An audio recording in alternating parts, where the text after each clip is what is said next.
Приветствуем всех любителей путешествий! Сегодня мы приехали в знаменитый Несвиж. У нас есть всего пару часов на прогулку по городу, как это обычно и бывает, когда приезжаешь в любое туристическое место без ночевки.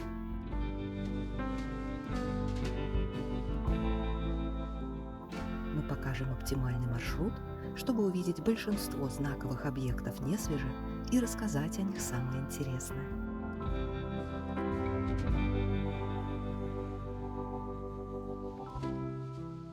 После просмотра этого ролика вы сможете смело приезжать сюда с вашими близкими и сознанием дела показывать им достопримечательности этого старинного города.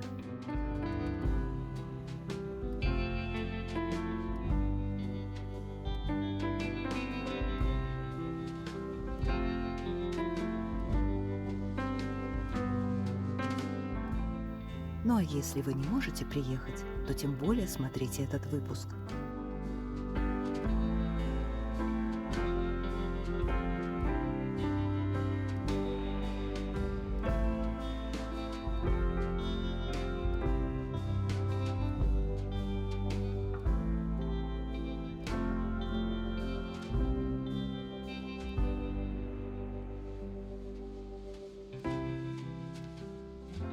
Благодарим всех, кто уже подписался на канал, а также тех, кто сделает это прямо сейчас.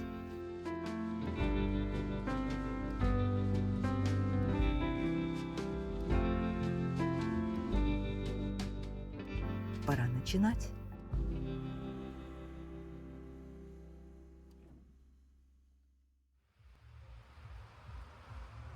Итак, мы находимся в Несвиже на берегу реки Уша, а точнее на набережной Замкового пруда, который образует эта река. Сегодня это почти центр города, а 500 лет назад по этой дороге, тогда она называлась Слуцкий тракт, только подъезжали к воротам Несвижа. Они так и назывались – Слуцкие ворота, по-белорусски – Слуцкая брама.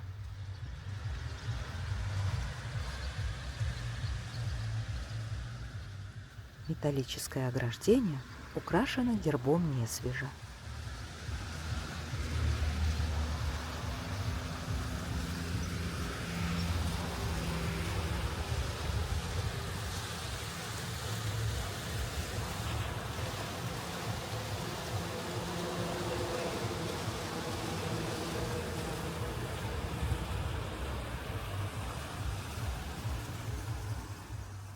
Слышите музыку? Сегодня в городе проводится закрытие фестиваля любительского творчества. Скоро он завершится и станет потише. А пока мы идем к первой достопримечательности, разберемся с возрастом города.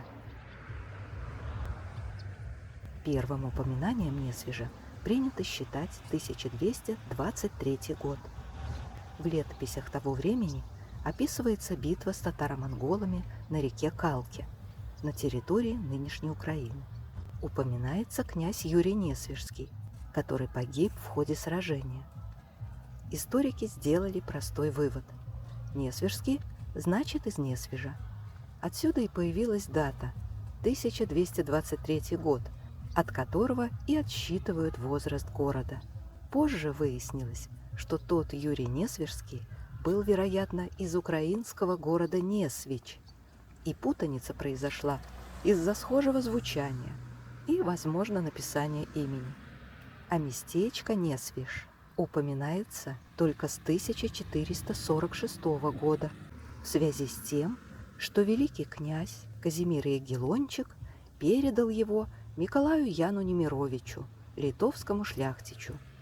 Но, понятное дело, 1223 год круче, чем 1446, поэтому несвижане, так правильно называть местных жителей, не стали менять дату рождения города. И в 2023 году отметили его 800-летие, а мы уже подошли к Слуцкой браме. Первые ворота были построены еще в XVI веке, как часть оборонительных сооружений. Как у любого приличного города того времени, здесь была и крепостная стена, и широкий ров с подъемным мостом. Уже в XVII веке Браму разрушили, затем восстановили и позже многократно снова перестраивали. До нас она дошла в барочном стиле. На первом этаже была каморка для стражи и чиновника, собиравшего пошлину. На втором размещалась часовня Божией Матери.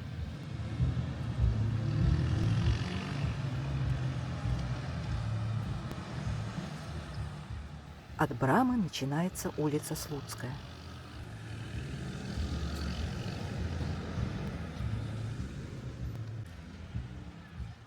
Итак, мы остановились на том, что первыми владельцами Несвежа были Немировичи.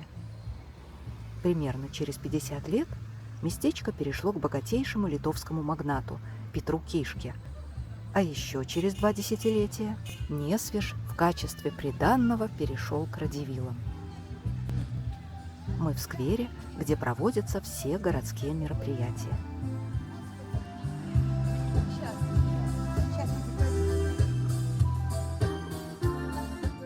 Фестиваль явно завершился.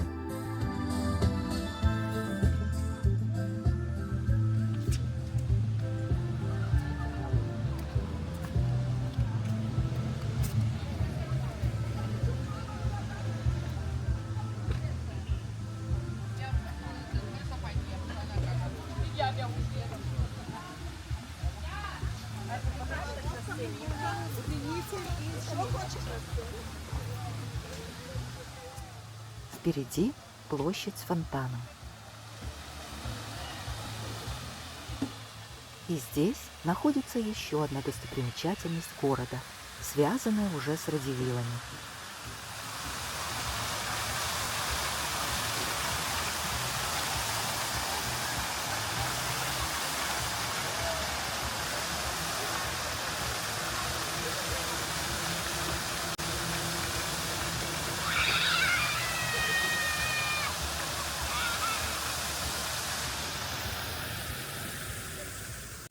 Этот роскошный лев, страж города, так называется скульптура, держит в лапах герб Несвежа. Изображение льва с гербом присутствует на книжном знаке, который Радзивиллы ставили на своих книгах, а княжеская библиотека была огромная. Впереди улица Советская, старое название Виленская.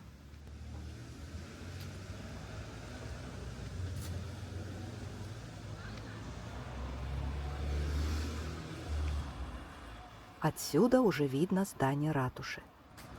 Сегодня она восстановлена в первоначальном виде, поскольку сохранилась гравюра 1604 года. Но, конечно, она много раз сгорала в пожарах, восстанавливалась и перестраивалась. Изначально ратушу построили на средства горожан в 1596 году, через 10 лет после получения городом Магдебургского права. Ратушная площадь. В те времена ратуша была универсальным зданием. В ее подвалах была городская тюрьма, на первом этаже магазины, склад оружия и инструменты для тушения пожаров. На втором – зал заседаний, судебный зал, архив и казна. Во времена Российской империи Магдебургское право было упразднено, и в ратуше заседала городская дума. Сегодня администрация города находится на той же ратушной площади, только здание занимает попросторнее. А в самой ратуше в советское время находились Дом культуры, Дворец пионеров и детская библиотека. Сегодня второй этаж занимает музейная экспозиция. Городское самоуправление Несвежа XVIII – первой половины XIX века. Слева – детская библиотека.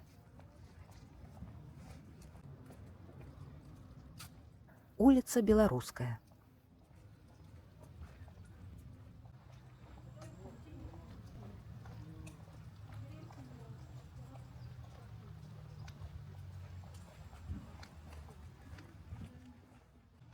Впереди общественная баня. Место, похоже, популярное.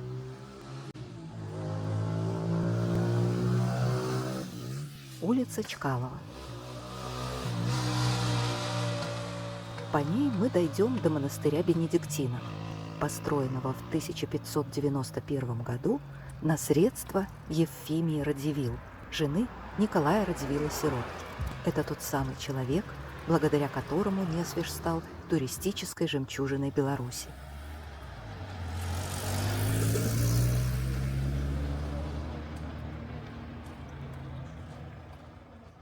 Улица 1 мая. Но пока мы продолжаем идти вперед по улице Чкалова к бывшему монастырю. Это был первый женский католический монастырь в регионе. Но вообще монастыри в городах того времени являлись частью оборонительной системы города. А этот монастырь выполнял и образовательную функцию. В нем обучались дочери состоятельных горожан. При монастыре функционировали музыкальная школа и большая библиотека. Был в нем и костел Святой Евфимии. Однако после польского восстания 1863-64 годов католики попали в немилость российской власти, в том числе в Несвиже. Костел Святой Евфимии был передан православной церкви. Позднее монастырские здания приспособили под казармы. К сожалению, от костела мало что сохранилось, а с 1994 года на территории бывшего монастыря разместился Несвижский педагогический колледж имени Якуба Колоса. О монастырском прошлом напоминает вот эта надвратная башня.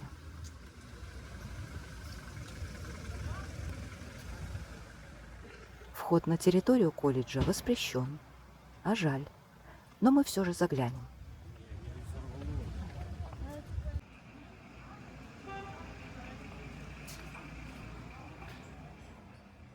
Слева видны стены бывшего костела. Теперь там актовый зал.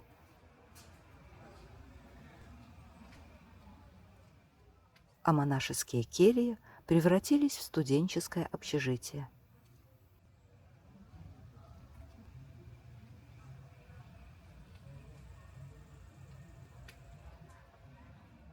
Отправляемся дальше.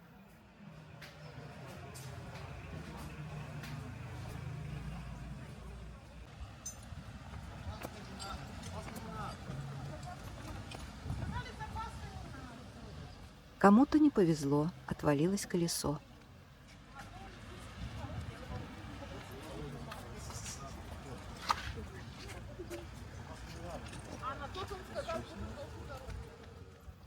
Вернемся немного назад, по улице Чкалова, а заодно вернемся к рассказу о знаменитых владельцах Несвижа.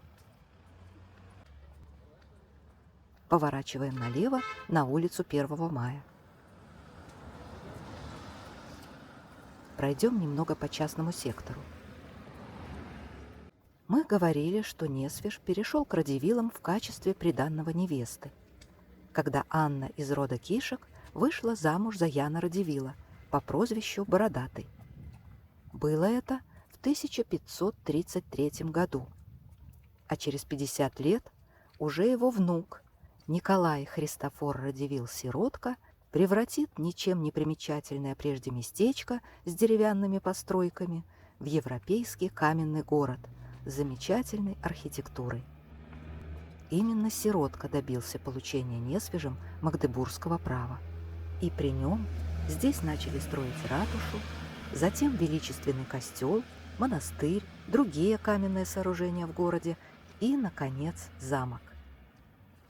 При жизни Радзивилла-Сиротки, а прожил он 66 лет и умер в 1616 году, Несвиж достиг наибольшего расцвета. Чтобы получше понимать, что это за время, напомним, что примерно в тот период в Англии правила Елизавета I, а в России Борис Годунов. Мудрость Сиротки заключалась в том, что он не копил деньги ради денег, а инвестировал в себя, говоря современным языком, в бренд своего рода. С него разрастается слава Радзивиллов. Подсчитано, что за все время эта семья дала Великому княжеству Литовскому и Речи Посполитой более 40 сенаторов, а также канцлеров, маршалков, гетманов, воевод и епископов. Поворачиваем направо на улицу Рокоссовского. Пора рассказать и о населении Несвежа. Сколько человек проживало в конце XVI века, точных данных нет. Предполагается около 2000. А вот на конец XIX века информация имеется точная. В 1896 году население города составляло более 10 тысяч человек. Из них половина – евреи, менее трети – православные, католиков было еще в 2 раза меньше и 32 протестанта. Для сравнения, сегодня в Несвеже проживает почти 16 тысяч. 85% – белорусы. Затем идут русские, поляки и украинцы. Евреи не указаны. В 1941-42 годах, во время немецкой оккупации, в Несвеже было организовано гетто, и в несколько волн расстреляно все еврейское население. 21 июля 1942 года, зная, что их все равно ждет уничтожение, оставшиеся узники гетто подняли восстание. Им удалось убить около 40 карателей, но силы были неравные. 700 евреев погибли, и лишь 28 спаслись и попали в партизанские отряды. Восстание в Несвеже стало первым восстанием в гетто на территории Восточной Европы. Если бы мы продолжили идти по улице 1 мая, буквально через квартал вышли бы к памятнику жертвам нацизма.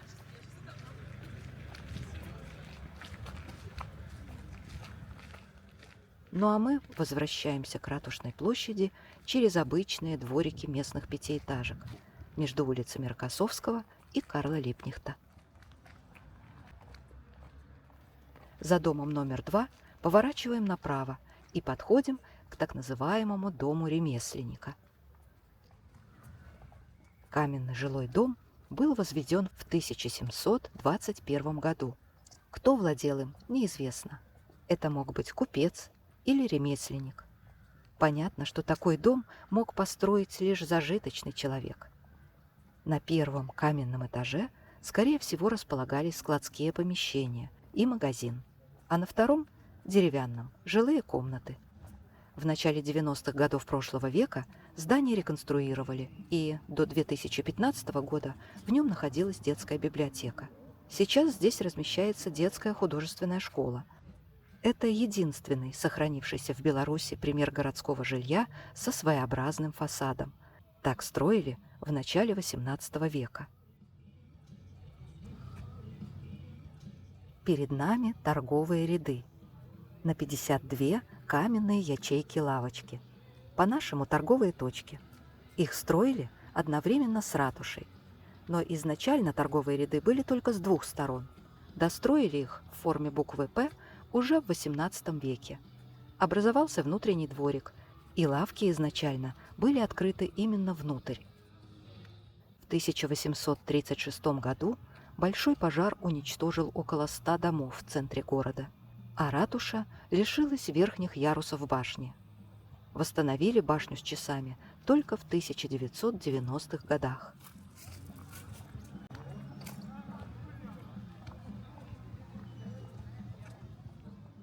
Покидаем Ратушную площадь и переходим на противоположную сторону улицы Советской.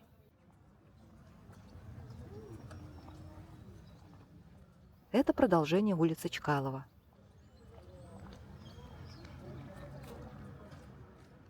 В 50-х годах прошлого века на Ратушной площади установили вот этот памятник Ленину.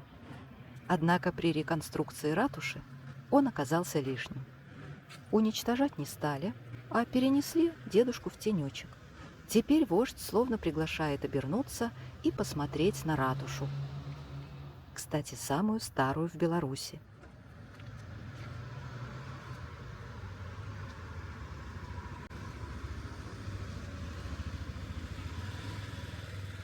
Пройдем через дворы на Ленинскую улицу.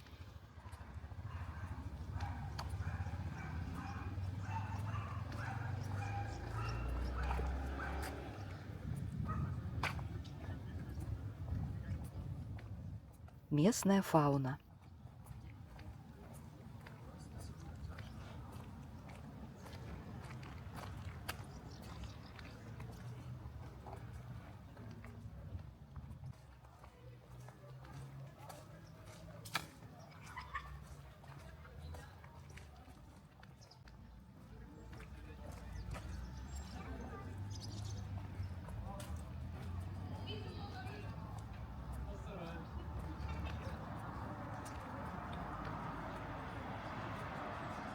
Улица Ленинская. Здесь частично сохранилась историческая застройка.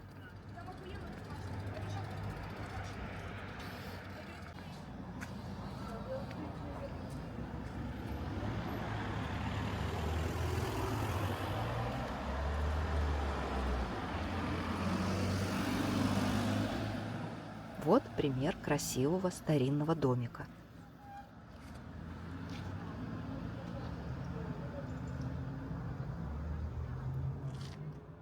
Пройдем по Ленинской улице до перекрестка с улицей Гейсика.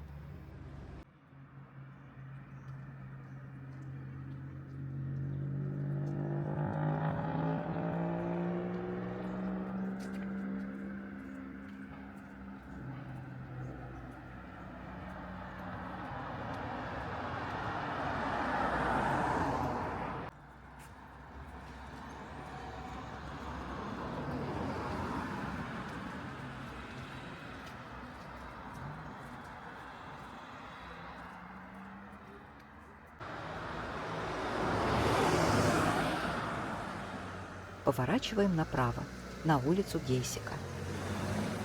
Слева белое здание. Все, что осталось от монастыря бернардинцев XVI века. Основал его все тот же Николай Радивил Сиротка. Это был монастырский комплекс, включавший костел святой Екатерины и братский корпус, там, где жили монахи. Монастырь неоднократно горел и отстраивался. К сожалению, до наших дней костел не сохранился.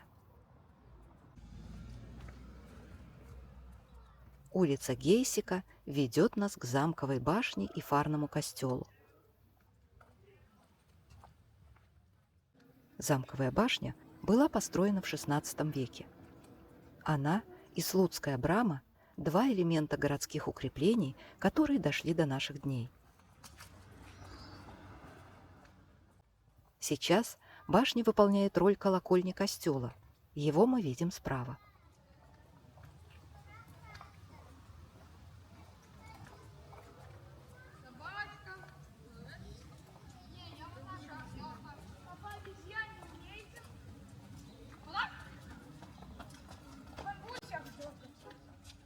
Костел Божьего тела или фарный костел построен в 1593 году по проекту итальянского архитектора Джованни Бернардони. Стоит ли говорить, что и костел, и городские укрепления строились по распоряжению Радивила Сиротки?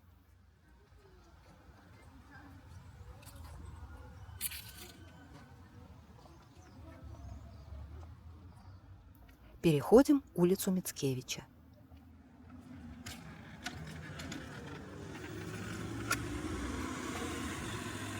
Костел Божьего тела – это не просто роскошный приходской храм. Это семейная усыпальница Радивилов. В полуподвальном помещении располагается родовая крипта, в которой находится около 70 захоронений династии. Первые захоронения в усыпальнице – это сам Радивил Сиротка, его жена и дети. У входа в усыпальницу есть барельеф. Николай Радивил Сиротка молится в плаще пилигрима, а за ним лежат рыцарские латы. И надпись «Перед лицом смерти никто не рыцарь». Поворачиваем направо, на улицу Замковую.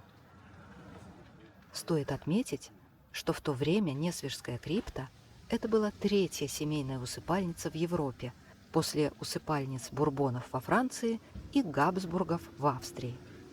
Тогда было принято хоронить тела исключительно в земле, и Радивил Сиротка лично просил у Папы Римского разрешения на создание крипты. А это многое говорит о том месте, которое род Радивилов уже тогда занимал в Европе.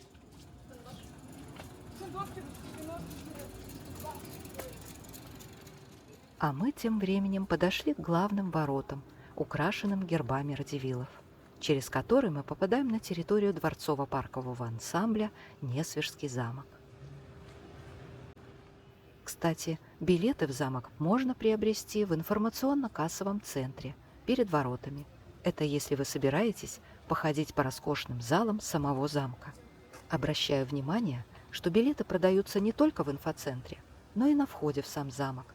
И в замке касса работает на полчаса позже. Кстати, стоимость взрослого билета в замок в 26 году $7. И еще о важном. В инфоцентре, хоть он и выглядит солидно, туалетов нет. А вот возле замка и внутри него они есть. Ну а мы сегодня гуляем только вокруг замка. И это совершенно бесплатно. Там, куда мы идем, прежде было просто заболоченное место. И вот в конце XVI века начинается бурное строительство замка и города. Естественно, территорию вокруг замка нужно было облагородить. Но, видимо, это было последнее, на что выделялись деньги, поэтому ничего масштабного и долговременного тогда не создали. Серьезно к вопросу подошли только в конце XIX века.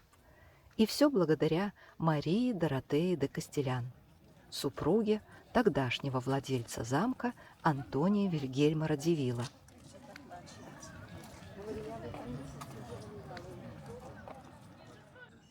Фактически то, как сегодня выглядит громадная территория вокруг замка, какие тут высажены деревья, кустарники, где проходят дорожки, как выглядит пруд, канал, памятные камни – все это заслуга Антония Вильгельма и Марии Доротеи.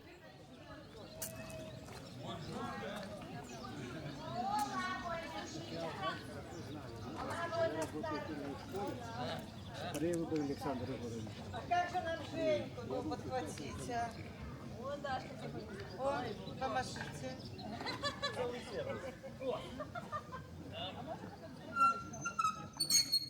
Перед нами Несвежский замок.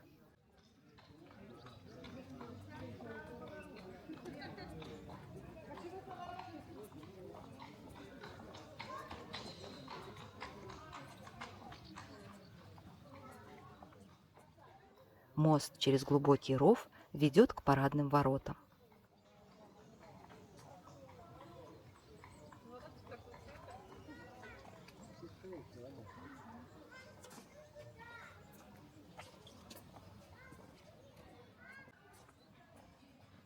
К сожалению, мы пришли после 6 вечера, а значит, не получится пройти во внутренний двор. Но заглянуть можем.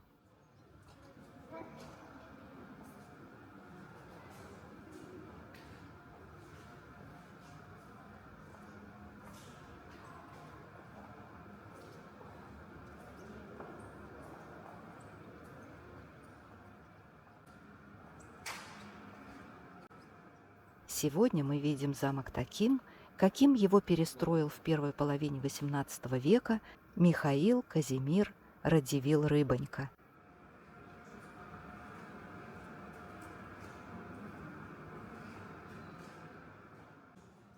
Дворец Николая Радивилла Сиротки был значительно скромнее. Это было квадратное трехэтажное сооружение, по углам которого стояли восьмигранные башни с бойницами.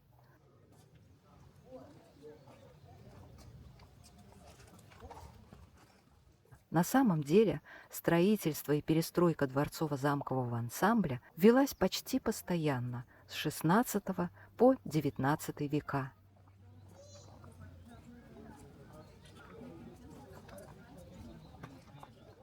Не стоит забывать, что замок строился в первую очередь как оборонительное сооружение. Он выдержал осады русских войск в середине XVII века, но в 1706 году был взят шведами, которые фактически разрушили замок. Красиво.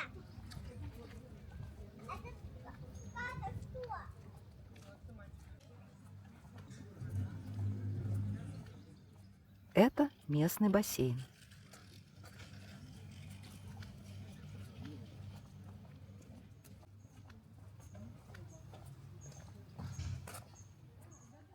Въезд на платную парковку. В здании кассы есть туалет, платный. Вход в старый парк. Советуем запастись средствами от комаров. Всего на территории замкового комплекса разбиты 5 парков. Старый, дальше за ним японский, территория вокруг замка и вдоль рва, где мы идем, парк Антония, а с другой стороны озера английский и Марысин парк. Несколько десятилетий относительного спокойствия в первой половине XVIII века позволили Михаилу Радзивиллу Рыбоньке, тогдашнему владельцу, восстановить замок в новом, более романтическом облике и сделать его центром родовых владений. С 1740 года при замке действовал крепостной театр, ставивший комедии и трагедии, а позже балеты и оперы. Неудивительно, ведь женой Рыбоньки была Франциска Урсула Радзивилл, писательница и драматург. Вообще, первая женщина-писатель на территории современных Польши и Беларуси.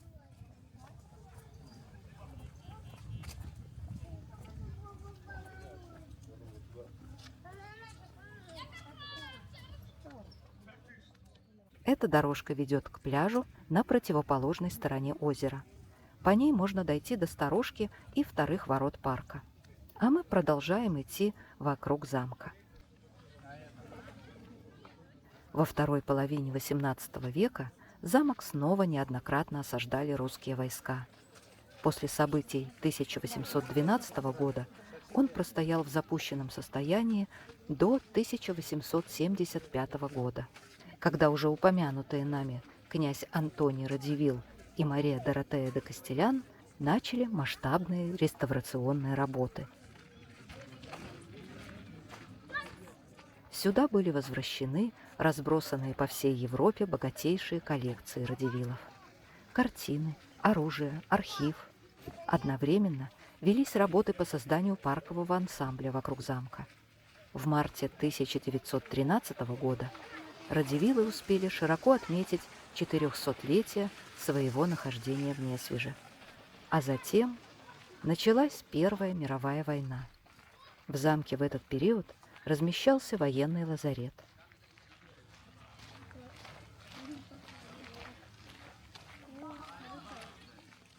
Та война в целом пощадила замок и его ценности. И все могло бы стать как прежде. Но случился 1917 год.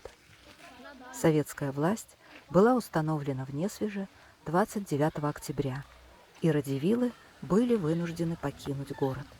Вернулись они в разграбленный замок в 1921 году, когда территория Западной Беларуси отошла к Польше.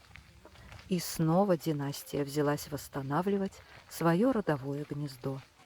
А 17 сентября 1939 года СССР ввел войска на территорию Западной Беларуси. В тот же день был занят Несвеж. Вся княжеская семья сразу же была арестована. Их спасло только вмешательство итальянских дипломатов. Дело в том, что княгиня Мария Роза Радзивилл, тогда ей было уже 76 лет, дружила с итальянской королевой Еленой Черногорской. Это повлияло на решение властей, и владельцам Несвежа было разрешено выехать за границу. В замок был назначен специальный комиссар, отвечавший за сохранность размещенных здесь ценностей. По иронии судьбы, фамилия у этого комиссара была Сиротка, такая же, как и прозвище основателя замка. На протяжении следующих десятилетий имущество дома Радзивиллов распределяли по музеям, киностудиям и театрам. Что-то разворовали, что-то продали, что-то уничтожили за ненадобностью. Многое вывезли немцы во время оккупации. В самом замке во время войны размещался немецкий военный госпиталь. В послевоенные времена в комплексе долго располагался санаторий Несвеж. В 60-е годы в замке устанавливали паровое отопление. При этом было уничтожено большинство кафельных печей и каминов XVIII-XIX веков. Все приходило в упадок десятилетиями. И только в 1993 году началась серьезная реконструкция замка, которая длилась 10 лет.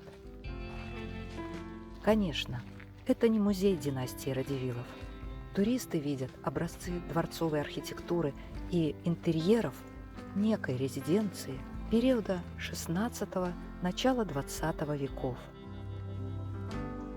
И все же, приезжая в этот город, мы видим ратушу, фарный костел, замок и его парки. Читаем историю их создания и понимаем, что без Радивилов не было бы и Несвежа. На сегодня наша прогулка заканчивается. Поделитесь своими впечатлениями в комментариях. Не забывайте про лайки и подписку. Спасибо, что гуляете с нами. До встречи на следующей прогулке.